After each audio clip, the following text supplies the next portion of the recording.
దాసులు అవ్వటం దేవుని చిత్తం కాదు, చావటం కూడా దేవుని చిత్తం కాదు. అర్థమవుతుందా? దాసులు అవ్వటం దేవుని చిత్తము కాదు, వీళ్ళు చావటం కూడా దేవుని చిత్తం కాదు. మరి దేవుని చిత్తం ఏంటి? వీటన్నిటిని దాటి వాగ్దానాన్ని స్వతంత్రించుకోవటమే దేవుని చిత్తం. హల్లెలూయా, వింటున్నారా? వీటన్నిటిని దాటి వాగ్దానాన్ని స్వతంత్రించుకోవటమే దేవుని చిత్తం. మీ బుర్రలో అప్పుడప్పుడు ఇవి కూడా మెదులుతుంటాయి, ఒకసారి ఆలోచించేయండి. ఇశ్రాయేళ్ల బుర్రలో అయితే దాసులం అవుతాము, లేదంటే చచ్చిపోతాము, ఇదే మాట్లాడుతూ ఉన్నారు. ఎప్పుడు కూడా వాళ్ళు విశ్వాసంతో మాట్లాడలేదు.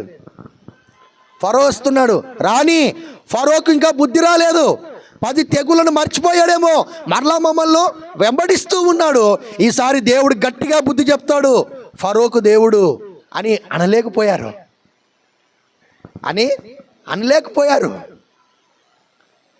అదే